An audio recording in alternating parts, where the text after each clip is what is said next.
just died on the road, low oil pressure, and sounds like it's got no compression. Timing chain just let go is what I think just happened. This is going to be the beginning of an adventure. I didn't want to open up the driver's door because then it would lock it into park and then we wouldn't have been able to tow, so they just ran down and gave me a rescue. And now I think I'm going to disconnect the battery so that it will stay in neutral and I can tow it home to my house. Stay tuned.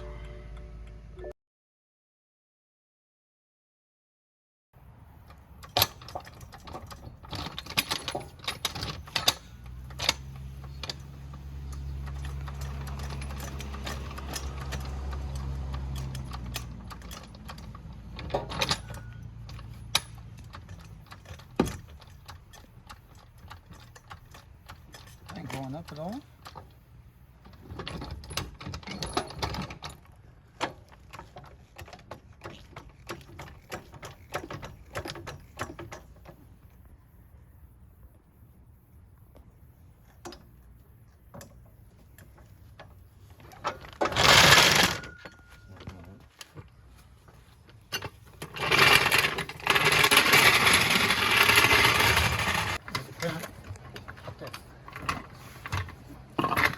Yeah, protect your knees.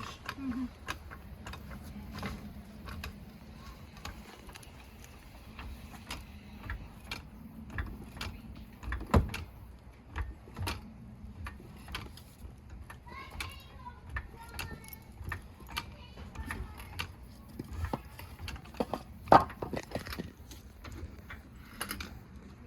Keep going.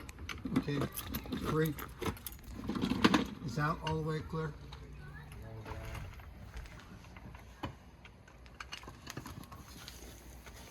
Okay. Give me that. There's all the tripping hazards out of the way. Give me that pad. Alexa, take that floor jack, pull it in right behind me without hitting the Bronco. Which one? This one? Both.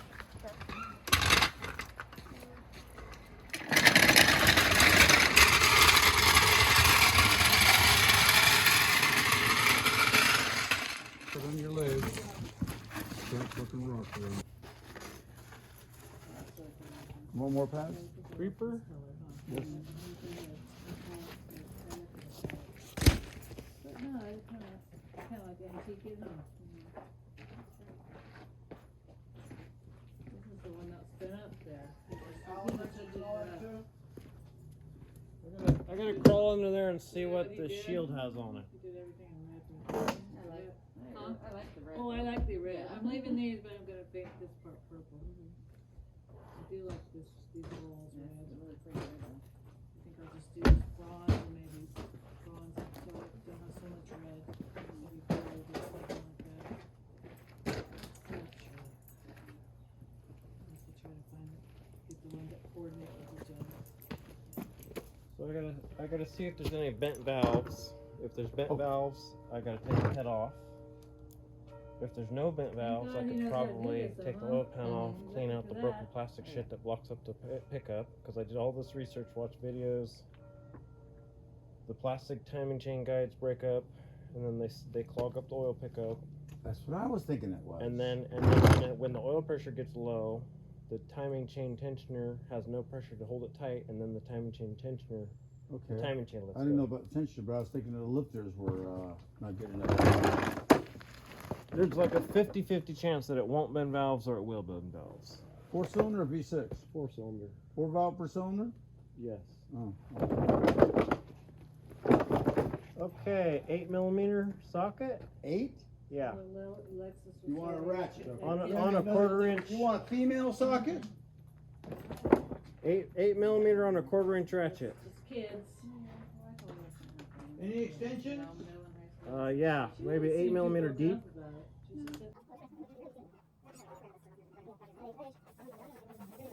Feel free to get some clips.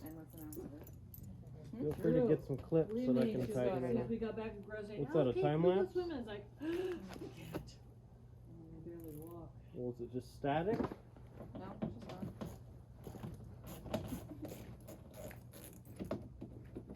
on. Got different camera angles. Where is it? On the ground?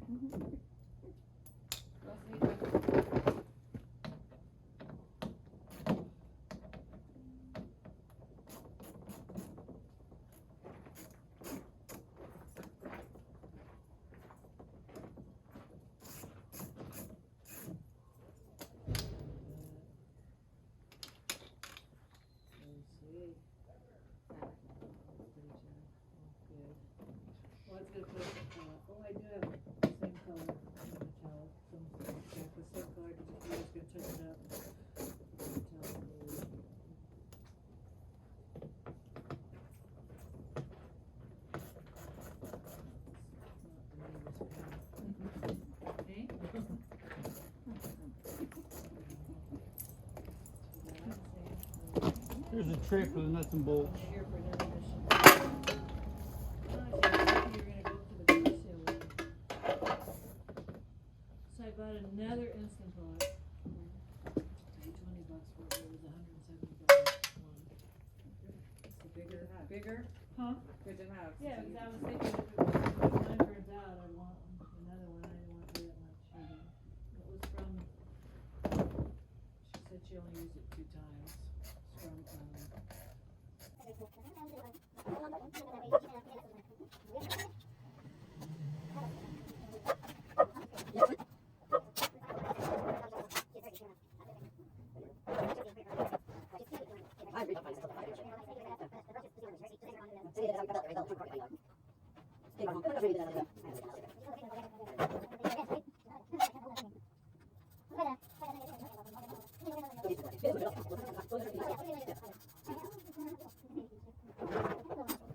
Candy between those tails. Look like my dog Bella. He's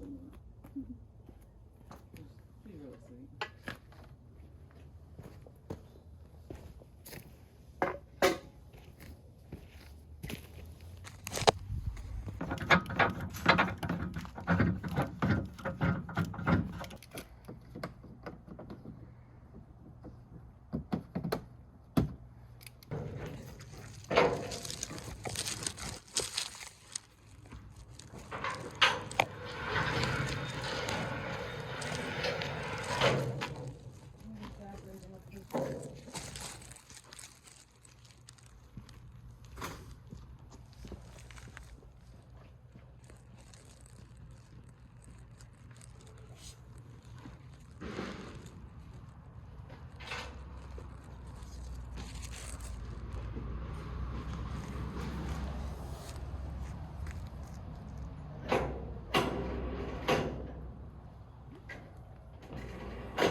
Yeah. Turn your wheel to the right some. Yeah, that's just like that.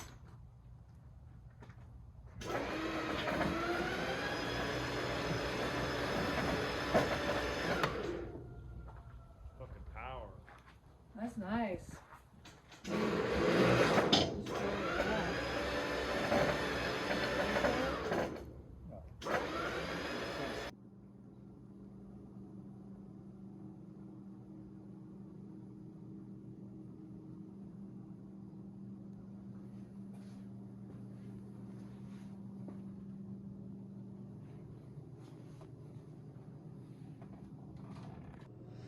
Well, it's about 1 week later. I've since taken the engine apart for inspection. We'll talk about that in a second. The story goes, I had just gotten home from work and my wife gave me a call. She said the car's got a engine oil pressure warning message. It's making noise and it's got a lack of power. So I told her to go park somewhere safely because I figured if the engine's gonna seize, this transmission's designed to where it's gonna be stuck in park. Wherever it stops, it's gonna be stuck in park, and I didn't want to deal with that. So I told her go park somewhere safely, and I had my dad go take a look at it, and he said that it was serious enough that it shouldn't be driven. So at that point, I had to go drive over there and check it out. And when I got there, I scanned it for codes. I did have an engine oil pressure code, and I had timing correlation codes, so I knew that it was potentially pretty serious. And I did start it up and revved it a few times, and it seemed to be okay. So I thought I was going to be driving it home. We did get the engine oil pressure warning a few weeks before, and it ended up being nothing. So I thought it was just more of the same. So I thought I was going to drive it home. My wife insisted, hey, you're not gonna make it, so go take it around the loop real quick. I took it around the loop real quick and I didn't make it very far. I got an engine oil pressure warning. The engine started making terrible noises. I started going right back. I was gonna turn around. I figured, okay, we're gonna need an engine for sure. And I'll park it in the driveway and retrieve it with the trailer tomorrow. And I almost made it back and the engine died. It went like, made a horrible noise.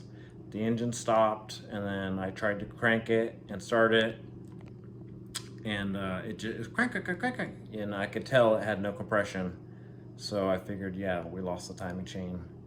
And at that point we towed it up to the driveway, and I brought the trailer the next day and towed it home. And then I think 3 or 4 days after we towed it home, I finally took it apart and did some inspection, because we need to weigh our options. I need this car running and driving, and I need to weigh my options. Am I gonna be replacing the engine with a used engine? Am I going to be able to salvage this engine and do a repair? Let's see what I found over here. So under the hood, under the valve cover, I did find broken timing chain guide right here. So the theory goes that with these engines, they're very much known for timing chain failures. I kind of wish I'd known that before I bought it, but whatever. I guess the timing chain guides break up and then they fall down to the bottom of the oil pan, where they clog up the oil pump suction tube, and from there the engine starves for oil pressure. The timing chain tensioner down there, which is fed by oil pressure, becomes weak from the lack of oil pressure, and then the timing chain skips, and that, that's obviously what happened here. So I took the valve cover off, found this, and I figured there's a chance that we may have some bent valves. The research that I had done suggested that it was like a 50-50 chance that you're gonna have bent valves.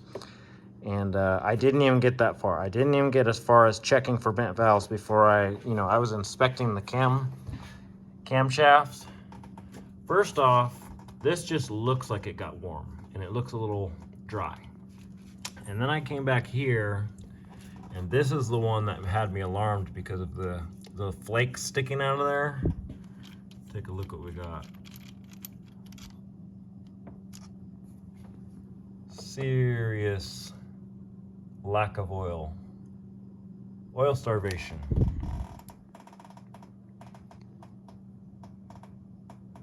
So the only way to fix that would be to add material back to this cam cap. Probably all of them are screwed like that. I haven't even checked any more of them. But the only way to fix that would be to add material back and then line bore the head. And I'm almost certain that that's going to cost way more than a new head. And no one around here does that, I'm sure. I could get a used cylinder head, but I also need to take the engine out now and inspect the crankshaft and rods for any damage to see if I can salvage the bottom end.